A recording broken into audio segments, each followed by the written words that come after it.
Good morning and welcome back to Kirkstone. Well, we've just received a colossal box. It's one of the biggest boxes that we've ever received. It's like a Saturn V of boxes. And as per usual, I'm somewhat mystified by the contents because it is so large, and I've been racking my brains to try and work out what on earth it could possibly be. So let us tarry no longer. Let us expedite proceedings with maximum efficiency and a modicum of joy, because this is a voyage, at the very least, of some discovery. I think I've opened it upside down, which is rather typical for me, but I'm sure it'll manage. Let me slide out the contents and see what we have. After that quick fly through, we have two objects of botanical interest, and this is where we shall start. And this shouldn't require too much identification. It's a lovely, the group, we know what it is, it's a group of leaves of the dwarf Sansevieria Bonsall, and you can see just how thick those leaves are, and it's in a very small pot. So I shall be what should I do with this? Shall I split them into 7 plants? You know, I think I might. I'll split them into 7 plants on this one rather than keep them together.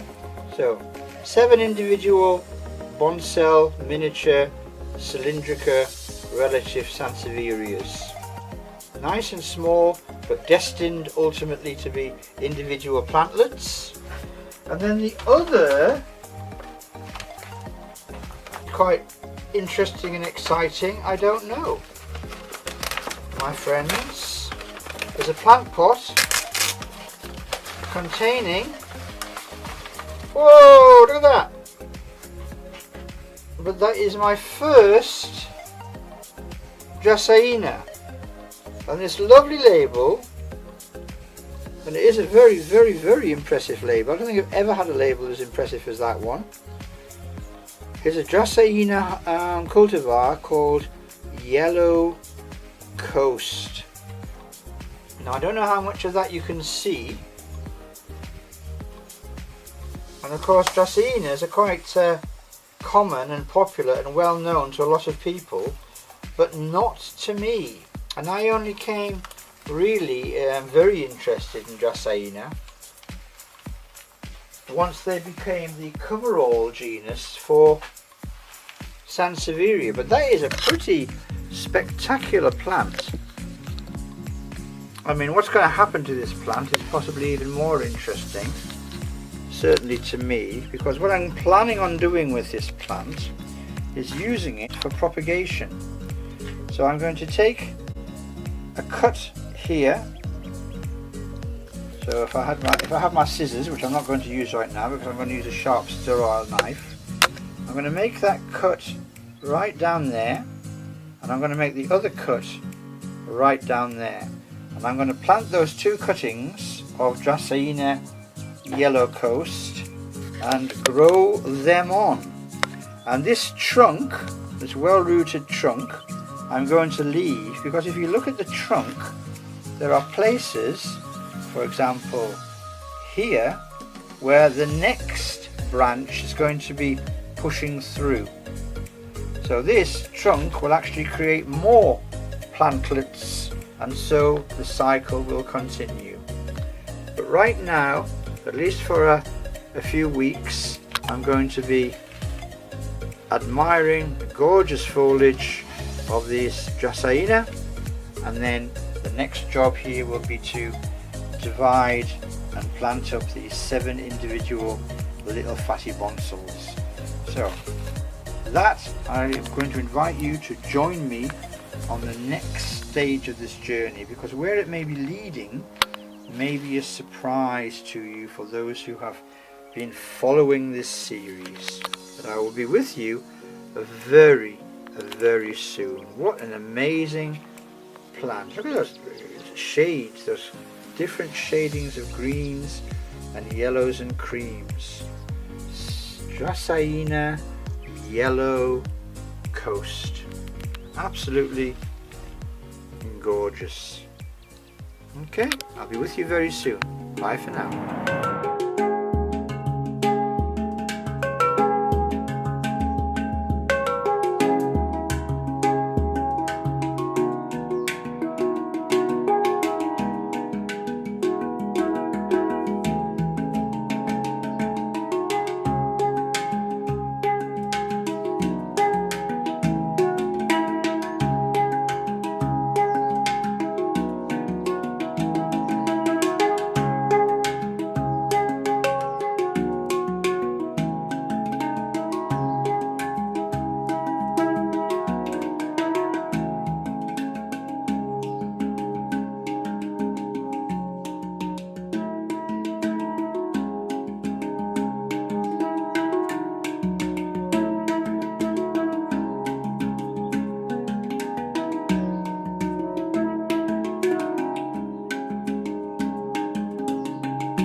Good morning and welcome back to the Sansevieria series on Kirkstone. So we've been having quite a detailed look over the last year or so at the growing collection of Sansevierias here at Kirkstone. And a little bit different this one because we're looking at some established plants that we have to do something with. So earlier on in the series, I think it was in fact very early in the series, on episode 1, we met for the first time this fantastic, fast growing now, it wasn't fast growing then, but fast growing now, Sansevieria bella, which we got from our normal supplier, Al Lias, Sansevieria Al, Sans Al on eBay as he trades. And this plant has been flourishing. If you go back to episode 1, you will see exactly where it was, which was up to about there. So we started off, and we'll come back to this in a couple of seconds, we started off with the normal leaf-shaped leaves, and as the plant has matured, we've moved on more to the longer linear lanceolate leaves that we see on the older Sansevieria bella plants. Okay, now this plant has obviously become slightly loose because it's moving towards the kind of stilt-like roots that you see on Sansevieria pinguicula, and basically I don't want two plants in one pot.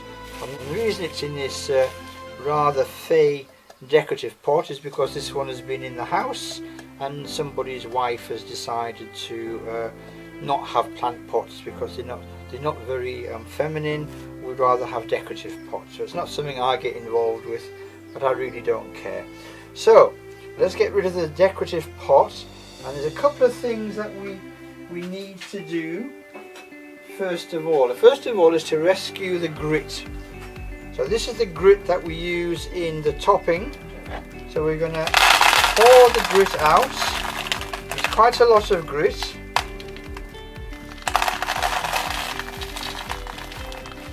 And some sand. Okay, so having rescued as much grit as possible rather than waste it, we can then see exactly what we have, and what we have is a very happy pair of Sansevieria bella, which were originally one plant but have now become two. So I need the receptacle, and I'm going to pour all of the grit out of here. Now this is quite dry, and to be perfectly honest, very sandy. But I'm going to experiment slightly, and I'm going to increase the humus content from this to something which is a little bit more nutritious. And I hope it will be okay. I can get rid of this larger pot because these will both be going into slightly smaller pots. And there we are. There is the separation being made. Each plant has got a very, very well developed system, a root system.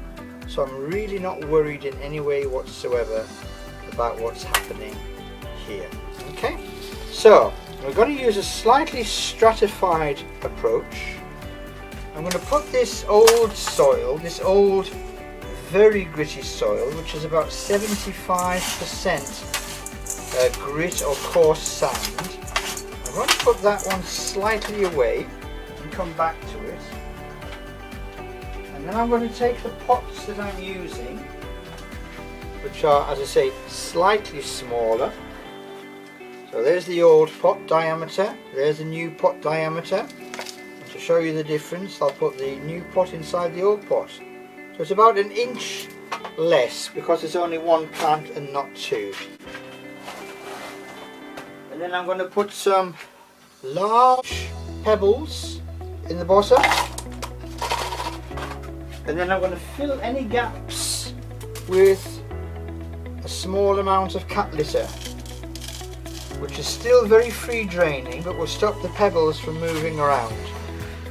Okay, then I'm going to introduce a new potting mix, which is 50% clay-based loam, so quite a clayey, alluvial, loamy substrate, which is J. Arthur Boas compost, and I've mixed that 50-50 with the Katsan cat litter, which is a fantastic pumice-based free draining material, which I really like. It's ultra hygienic, it's all about the same size, it's standardized, and I really like it. And I'm going to put that in the very bottom of the pot.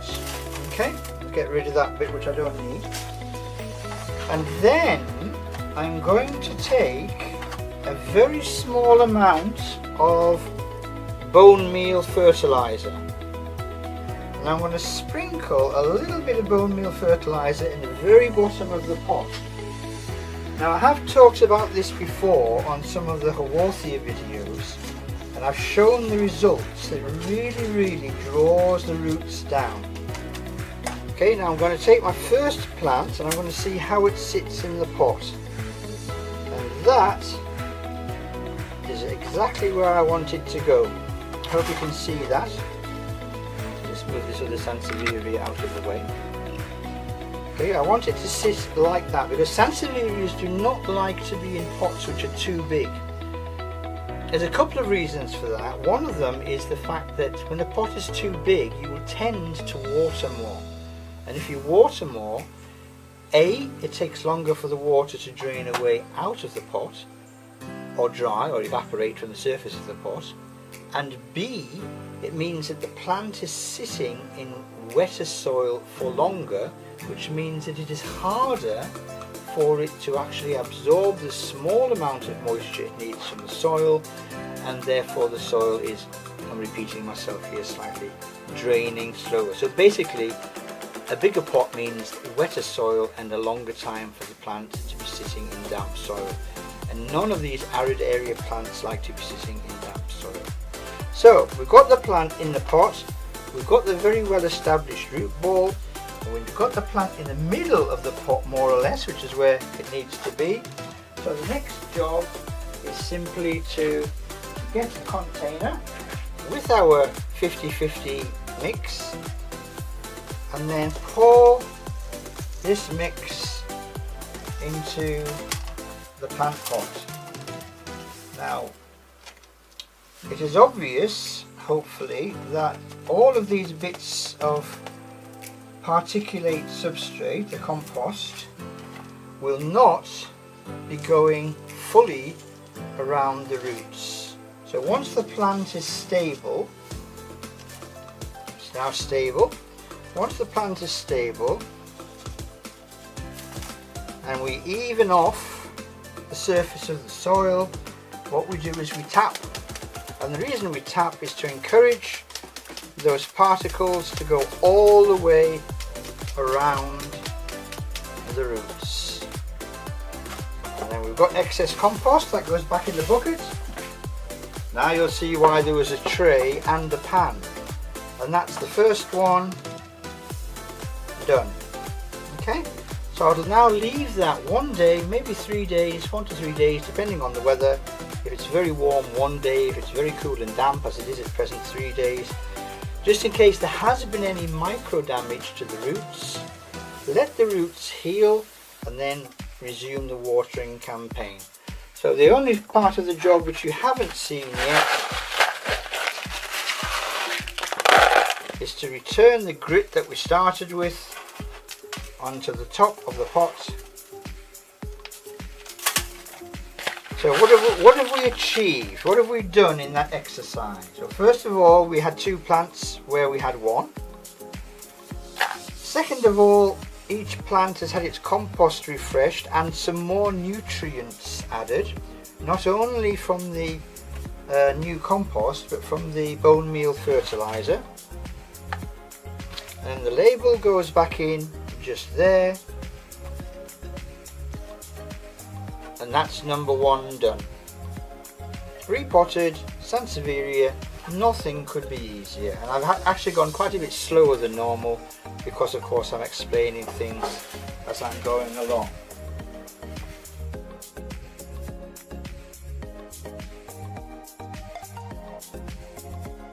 Now potted up and gritted, and I'll just do the traditional flying overview. So there's one lovely Sansevieria Bella and a second lovely Sansevieria Bella, and there we have 2 lovely fantastic Sansevieria Bella from Sans Isle.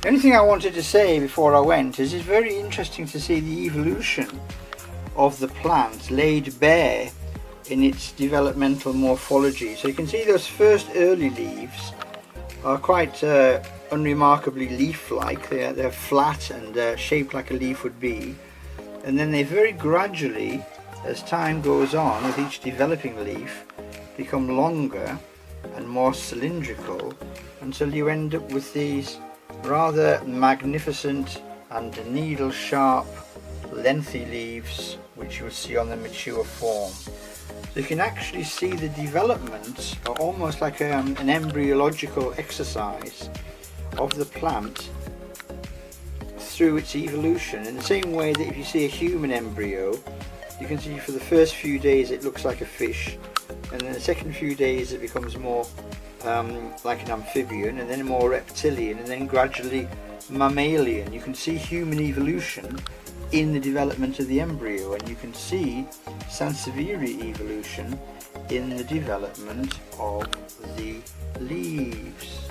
Is that interesting? Well, I think it is. There we are. 2 fantastic plants from Sansevieria Isle, and more cultivation and propagation advice coming up right now.